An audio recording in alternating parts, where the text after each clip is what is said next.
Hey, you guys, welcome to the Get Fit with Jodelle show. I'm just kind of doing a brief talk today on leptin.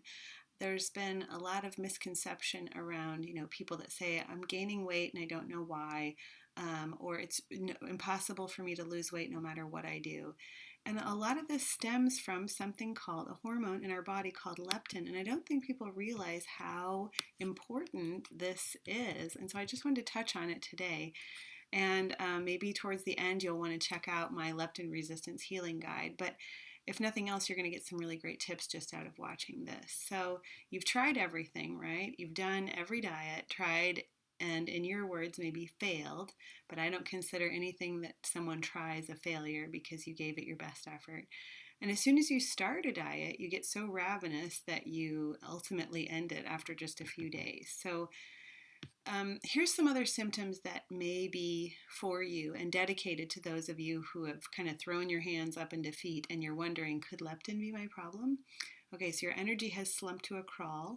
Your cravings have gone through the roof. And no matter how hard you exercise, the only thing you see is more and more exhaustion. You have stubborn fat that won't budge no matter what you do. You've gained weight in all the places you never have before. Maybe you're gaining it through your middle, and normally you don't gain through your middle. You've even started to carry fat through your fingers. Your fingers might actually even feel bigger. Isn't that odd? And you even suffer with occasional digestive issues and sleep issues. And don't forget the brain fog and trouble focusing, right? So let me help you understand exactly what's happening here. You are not broken.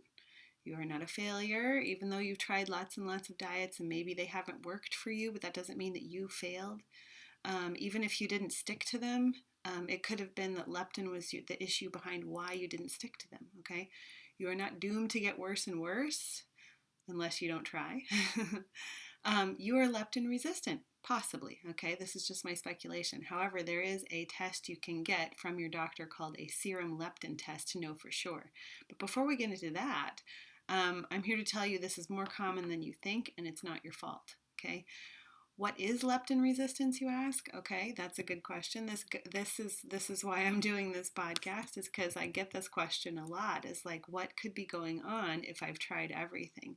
And then I say, well, you could be leptin resistant, and people say, I don't know what that is. So, leptin, okay, it is made from your white fat cells in your body.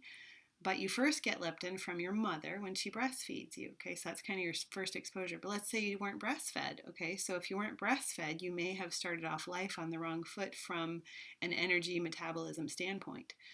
All right, so the fat that you carry is actually a working endocrine system, almost as if it's another organ in your body, as it releases hormones and signals that tell your brain that energy stores in your body are whether they're full or not. That's what leptin's doing. It's telling your brain we've got lots of stored body fat, so we don't need to eat a whole lot, and so you can kind of diminish the appetite a little bit.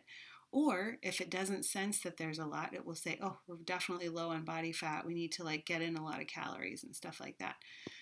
So it tells your brain full or not, keep eating or not, search out food or not, etc. Leptin is essentially the master hormone as it controls all energy metabolism and controls other hormones as well.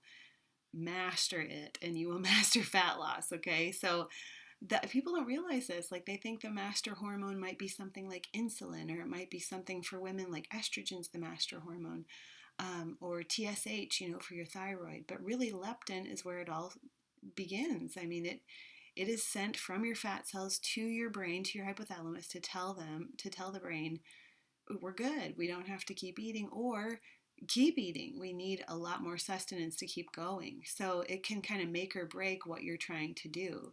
And a lot of us are out there fighting against our body, whereas we could be listening to those internal cues and going, wow, I just ate a full meal, but yet I'm still starving. And that's not right. Like, I should be able to eat a complete meal and get to the end of it and go, well, I'm full, I'm satisfied. And if that's not happening for you, that's not normal, okay? It doesn't mean you did something wrong or your meal wasn't exactly as it should have been.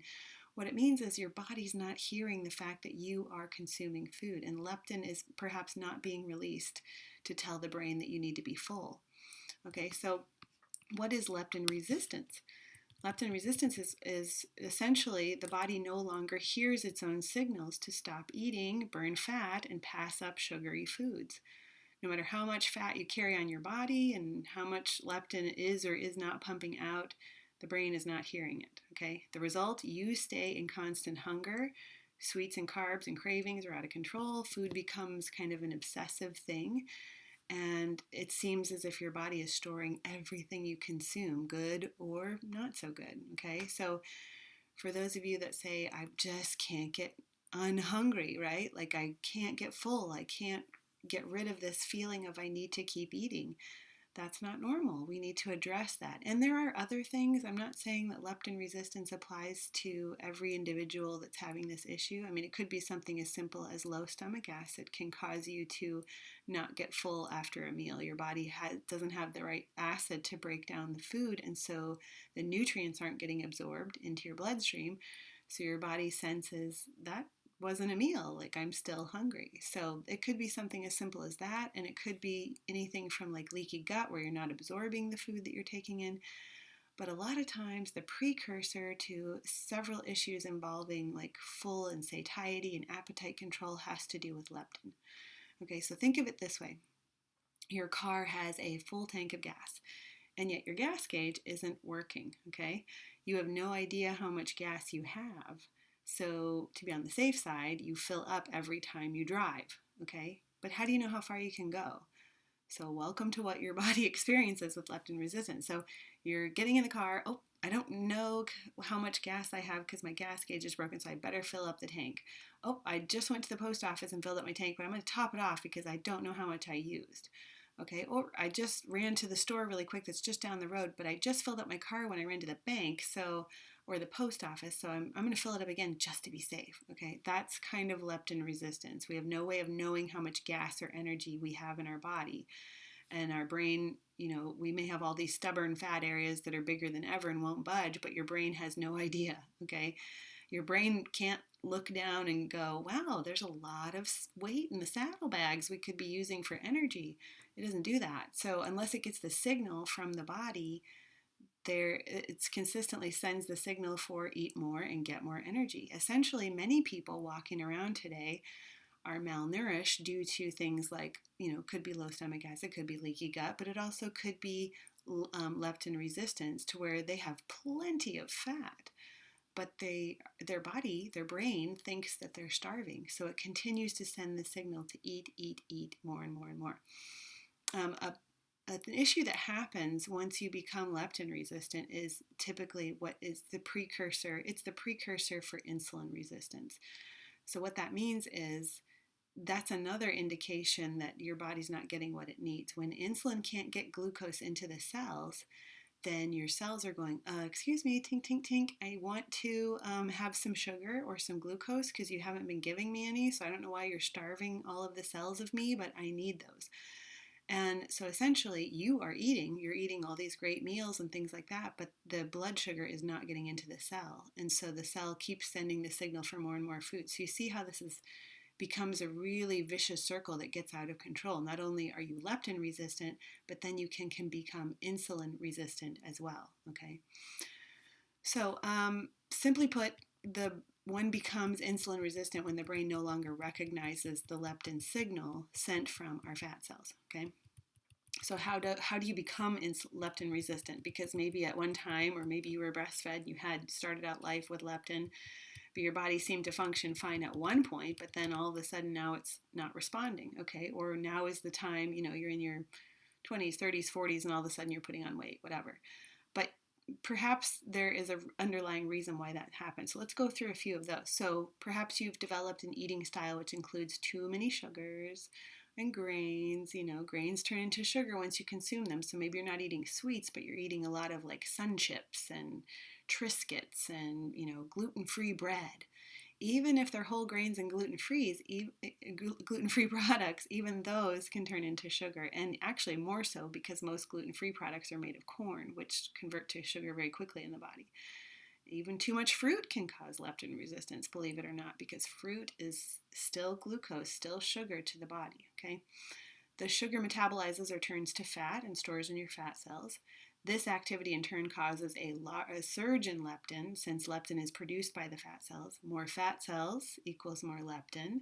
More leptin to the brain combined with inflammation from too much sugar in the diet causes the brain to no longer receive the signaling. So it's kind of like the boy who cried wolf, like so much leptin, so much leptin, so much leptin. And you know what? I'm not gonna answer that call anymore of the boy that cries wolf, or I'm not gonna answer that consistent knock at the door because it's getting really annoying. And what happens is a lot of that stems from inflammation too. Brain inflammation is just as prevalent as, joint and tissue inflammation. So when sugar and inflammatory foods like processed grains and things like that start to inflame our body, they can also inflame our receptors, namely like the leptin receptors. Okay, so your body becomes resistant, period. Okay. Yet there are other ways to develop leptin resistance too. Chronic yo-yo dieting, where the brain gets mixed signaling from too much on again, off again, binging, putting on weight, losing weight too quickly on crash diets, overtraining, over-exercising. This has been a big issue in my life I've had to be really careful with. And I know at one time I probably created some leptin resistance within myself. So without consuming enough calories and overtraining and over-exercising, you can become leptin resistant that way too, where you're constantly in need of calories, but your body doesn't get that signal, okay? Chronic insomnia or burning, the midnight oil for too long. That can create a leptin imbalance. Excessive calorie intake in general over just even a short amount of time. So maybe you went on a nice big Netflix and pizza binge for a week. That can actually do it. Inflammation of the hypothalamus. That's the center of the brain where the leptin receptors are. And that's, again, stemming from that inflammation from a high sugar processed food diet. High triglycerides. So that's really big right now because heart disease is the number one killer. And generally with heart disease comes very high triglycerides. So we know that if it's the number one killer, it's also one of the biggest issues in our society right now, meaning that more often than not, people are having high triglycerides. And this is something on a whole separate podcast I could talk about, but forget about your cholesterol numbers. Focus on that triglycerides. And if those are high, get those down. And the best way to do that is with a high-fat, low-carb diet, just FYI.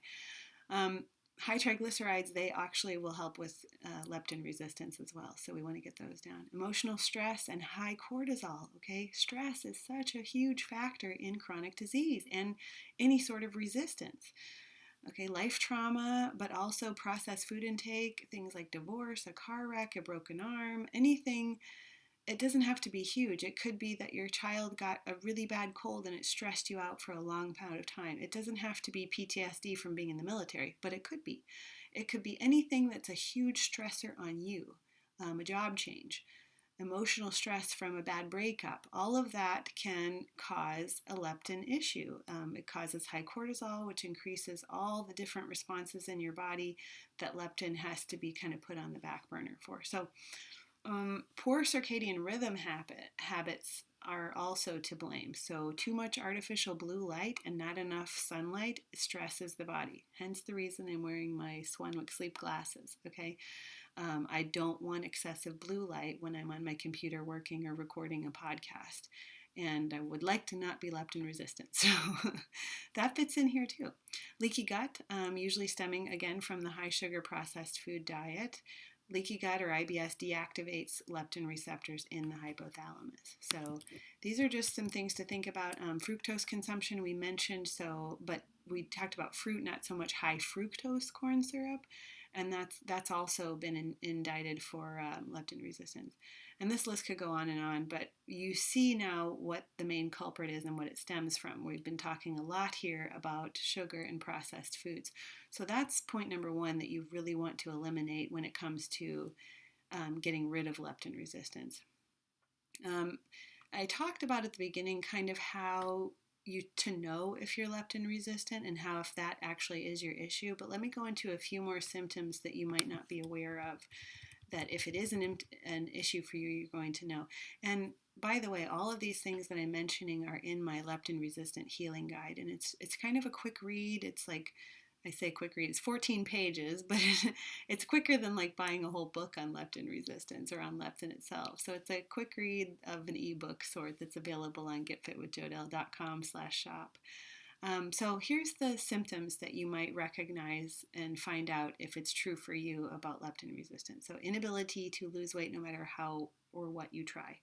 Gaining weight for no apparent reason. Uncontrolled cravings, especially for sweets and salty foods. An uncontrollable sweet tooth. And actually your sweet tooth gets sweeter and requires more and more sweet as time goes on. Being a stress eater, large amounts of food when you're under stress. A late night eater, that's a huge one for leptin resistance, or even nighttime eating, okay? A need to snack, like you're that chronic snacker due to chronic hunger signaling, so no matter how nice your meal is, you're still thinking about your snack a few hours later. High blood pressure or on medication for blood pressure, that you're usually going to be leptin resistant. Cold all the time, even in the summer, cold hands and feet and cold cellulite areas. So like if you chronically like reach back around where you have cellulite, anywhere you're carrying it, but it feels kind of cool to the touch, could be an indication. Insomnia or other sleep issues, thinking about food when you can't sleep, and even getting up, an urge to get up in the night and eat. High triglycerides we mentioned, and a lack of focus and concentration, or even a diagnosis of ADD actually could be leptin resistance.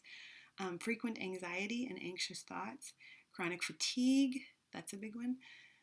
Nausea, especially after meals. You're nauseated, but yet in 45 minutes you want to eat again. And metabolism feels slow and sluggish, even though your thyroid tests normal. Okay, that's something to be aware of. You already know, I'm cold all the time, my hair's falling out, I feel slow and sluggish, but my doctor says I'm normal. Okay, the one thing you do want them to test is reverse T3. This can actually indicate whether your thyroid's actually not so normal, even if everything else is. Okay, so get that reverse T3 checked along with your serum leptin test. Okay. Another important part when I'm touching on the thyroid here is leptin resistance completely turns off your thyroid gland. Okay, so many people think they have low thyroid function when in actuality they are leptin resistant. Okay, so what do we do about all this? I mean, this is, if you feel like this is speaking to you and you are like, okay, now I know that this is something I need to be aware of, but what do I do? The best thing that you can do starts with protein. Okay, that's going to be my number one tip is you have to increase protein. Protein tells the body and fuels the body for letting the body know I'm not starving. There is food coming in and I have energy coming in, which means I can speed up metabolism and help with fat burning. So the protein is huge. And the best time to start this more protein focus is first thing in the morning. Okay, start your day with a protein-rich breakfast. And I'm not talking like 2 eggs for breakfast. I'm talking a good bolus of protein, and actually, depending on the size you are and the activity you are, anywhere from 30 to 50 grams of protein for breakfast. And that could be animal protein, meat, any sort of meat that you like. It could be eggs. It could be, dairy for some people is fine, but it needs to be an animal-rich protein. If you are vegan or vegetarian, I get it. And if it's for ethical reasons, I get it. But if you can focus on some sort of animal protein in that moment, if leptin resistance is really your issue, that's going to be your best bet. If you can't, fine, then more like a hemp protein powder or something like that.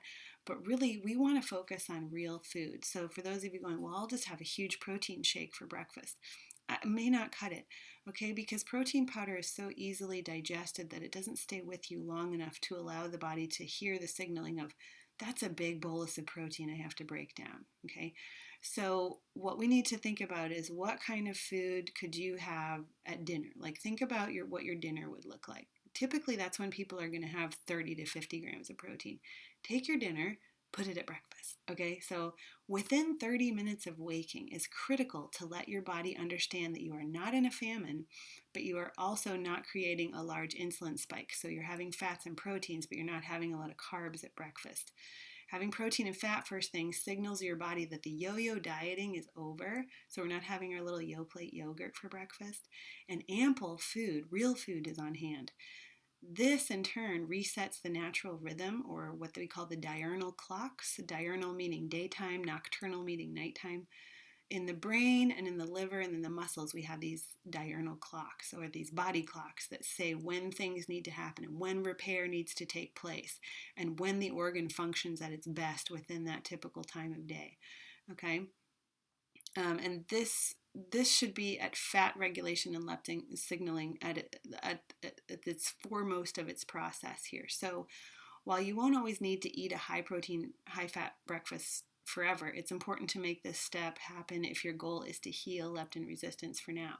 So once you become sensitive to leptin, you will be able to change the foods you're eating a bit and try some fasting again in the morning. I will make a note that if you have an aversion to breakfast and you just have this like innate need to like do intermittent fasting in the morning, that can be healthy for some people. But if you actually have that feeling of aversion, like I just don't want to eat in the morning, I don't feel well when I eat in the morning, that could be low stomach acid. Okay, so take a look at that and maybe start replacing some of your water with a little apple cider vinegar or lemon juice to try to build up stomach acid, and try to not do so much water during meals and maybe do it apart from meals. So try to eat your meals without drinking so much water that dilutes stomach acid. Over time, you can build those levels back up. And if you're on a PPI, a proton pump inhibitor, sorry, not protein, that is something you definitely want to get off, because you're never going to get that good, really great base of stomach acid to break down protein, which is so essential for our well-being. Remember, protein is the amino acids, and those are the building blocks for every cell of our body. So we have to break those down properly, and that first happens in the stomach. So you want to make sure you have good stomach acid levels. That will actually allow you to wake up in the morning and be like, I'm hungry, I want to eat now. Within 30 minutes of rising, you should be eating if leptin resistance is your issue, and it should be a protein-rich breakfast, okay? So what would that be? So any protein, such as, an omelet, a burger, like whatever you had for dinner the night before. Aim for a serving of protein as big as your palm, or equally to 30 to 50 grams, like I mentioned. And then ample fats can come in the meat source, such as the egg yolks in the eggs, or the fat in the cut of meat, or the chicken thigh maybe that you're having, or bacon. And adding some fat, if you want to your coffee in the morning. Okay, that could be a little added fat as well, but don't skimp out on the protein. That's the main thing. And then keep those starchy carbs out of this meal, out of protein, or out of breakfast.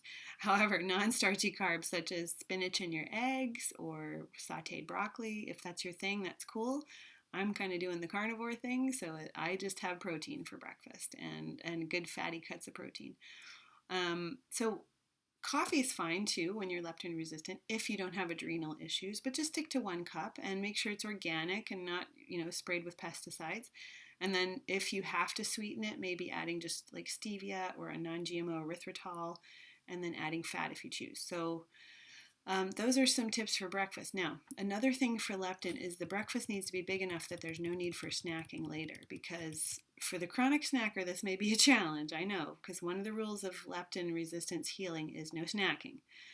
But trust me that as you adapt this, you will not need the snacks as much as it's more of a behavior of having the snacks. You see what I mean? Like, sometimes we get into the habit that we need the snack versus actually being hungry for the snack.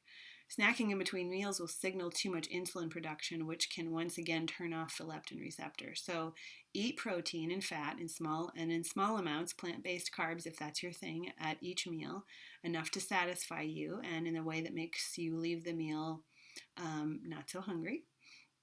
And then breakfast, lunch, and dinner should be substantial and balanced enough after your body adapts to the behavior modification of not snacking. Okay, again, sometimes it's more of a behavior of I'm reaching for the bar in my desk because that's what I do at 10:30. Okay, so let's look at it as stop for a second. My dad used to tell me when I was little, stop and think before you act. So stop and go, okay, am I really having a hunger pang right now? Like, is my stomach growling for that? Or am I actually just wanting to fill my mouth with something because I'm stressed out and I don't want to think about my thoughts that I'm thinking at work? Or is this a behavior that I always do at 10:30? Could I make a new behavior? Could I go for a walk around the office? Or could I call someone and say hi? So it's, note whether it's actually a need for food or if it's a behavior modification, okay? But chances are, if you actually are hungry at that time and you had breakfast, let's say at 6:30 or 7 and it's 10:30 and you're reaching for a kind bar or something, your breakfast wasn't big enough. Okay, so remember, take dinner and put it at breakfast and try that as far as healing from your leptin issues. Okay, there's a whole bunch of steps in my leptin resistance healing guide, but I'm going to just touch on a few of them here, and then if you want the whole plan, just check that out on getfitwithjodelle.com/shop. So a couple other things I wanted to mention that are kind of what you wouldn't think about when it comes to leptin resistance. Yes, it can be diet changes like no snacking, having protein at breakfast, but eliminating EMF exposure and blue light as much as possible. Okay, so what is EMF? EMF is electromagnetic field radiation that's pumping at me right now as I'm blasting this podcast out to you and blasting to you as you're watching it. So don't keep it too close to your body. And it's all too common. Unfortunately, it's widely known and it's not warned about. It's not widely known and it's not warned about. This type of radiation is what is emitted by cell phones. Wi-Fi routers emit them. Cell phone towers, if you're in the vicinity of a cell phone tower, you might want to think about moving. Smart meters. These are the meters on your house that measure your electricity. If there's one outside your bedroom wall, you would want to move your bedroom because that's not good to be radiated all night long while you're sleeping. And even things like microwaves, televisions, almost all electronic devices, if they're plugged into a wall, they're emitting radiation. So even if they're not on, like you have a lamp on your table, if it's not on but it's plugged in, it's emitting radiation. I have a video on my YouTube channel and on my Patreon page that shows me testing the Wi-Fi and the EMF in my house. And it shows you just putting it up to a lamp that's not even on is emitting radiation. So it's pulling electricity out of the socket. So we want to unplug those when we're not using them. And EMF is actually been classified as a carcinogen. And so that's something to think about. It's a probable carcinogen, but I mean, so is arsenic. So we know that arsenic can cause issues, but yet we're okay with like the cell phone, even though in the fine print of your little guide that comes with your cell phone, it says do not hold the phone within, I think it's like 2 inches of your head or something like that. But with regard to leptin, chronic EMF from these sources day after day impedes and halts the signaling between your fat cells and your brain, affecting the electrical system that communicates with your body, your neurons, your protons, your electrons. This isn't like hocus pocus stuff. I'm talking like we have electrical current within us. So does everything on the planet that's living. We have these electrons and these neutrons and protons that produce electrical energy. And the bottom line is that the more time we spend on Wi-Fi and the more time on Bluetooth devices on your head and the more time spent in your home with your smart meter right outside your bedroom wall, the more you're not only at risk for leptin resistance and dealing with stubborn fat, but you're also putting yourself at a higher risk of developing many forms of cancer. Okay, so and we haven't even talked about blue light yet, but just think in terms of, okay, so this is the next step you can do is just unplug your router at night. Turn your cell phone on airplane mode when you're not using it. Turn the Wi-Fi off on your computer when you're not using it, like I have mine. So these are things to think about that can be small, small changes yield big results. So small things that you do that over time can add up to less leptin resistance and more leptin signaling. Okay, and then blue light. Okay, this is the last thing I'm going to touch on, then I'll let you guys check out the healing guide. But blue light is the type of light emitted from your cell phone, your computer, your tablets, your e-readers, your televisions, your LED lights in your home, your bathroom, your workplace, and most of all, the screens and the lights that we're bombarded with each day, like right now. Healthy blue light comes from sunlight, so there is a good form of blue light. And we need this natural form of blue light from the sun at the first part of our day to wake up our brain. Okay, to remind us of our balanced circadian rhythms and help it understand that this is day and now we're at home and let's turn down the lights and put on our blue blockers and this is night, or just turn down the lights and go to bed, this is night. Okay, but what happens is we're unbalanced due to this chronic like blue light exposure at night where it's still day, but then we get home and we have all the lights on and we're on our TV and we're on our tablet and we're on our smartphone and blue light, blue light, blue light, and the body's going, it's day, it's day, it's day, it's day. It's never night and I don't have to release any melatonin, so we don't need to go to sleep. Well, the lowered melatonin production leads to sleep disturbances, as we know. Trouble falling asleep and staring at a screen with blue light after the sun has gone down confuses our brain and as to when it should function and when it should shut down. So this step involves some blue light limiting. Okay, so setting an electronic curfew and saying, okay, at 8 o'clock, all the electronics go off, and I read hardback books, or I take a bath, or I go to bed. Okay, or if I'm going to keep my routine, I invest in some Swanwick sleep glasses, which you can also get on my shop page. You can just click the link, and you can enter code GETFIT, all one word, and you get 10% off. So there's that. But use those, and you can still keep to your routine and not have to suffer the damages of blue light. Okay, because these block 99% of all blue light. So that's kind of cool, because that way you don't have to change too much. Still turn off your cell phone when you're not using it. Still turn off your Wi-Fi router when you're not using it. Turn down, you have a night shift or a night mode on your phone, turn that on. Turn off as many lights as you can. Not only will it save electricity, but it'll save your health. So that's just another, more of an environmental thing that you can do, or things that you can think of. And then get out in the sunlight, get some real sunlight if you want to enhance leptin resistance. So I could go on, and I've got 14 pages of stuff for you to read on that guide, but I want you to start thinking in terms of, could this be an issue for me? And if it is, consider just the things we've talked about today. Start with those, and then maybe you can check out the guide and add all the other steps that are in there as well. And do your research. Find out more about leptin and what it does for your body and what it can do for you if you fix it, or if it's your issue. Get tested from your doctor and see if that's something that you're dealing with. And also, find a nutritionist that you trust to help you make the changes you need to. So if that's me, then hit me up on getfitwithjodelle.com or patreon.com/Jodelle. I'm happy to set up nutrition consulting wherever you are, over the phone or over the internet, and we can get you feeling better faster. So thank you for watching, and I hope that you've learned something here. I hope that one of the tips I've talked about today you can take with you and really implement it into your life and feel better. That's why I do what I do, okay? So keep in touch. Let me know what you think, and happy leptin building to you.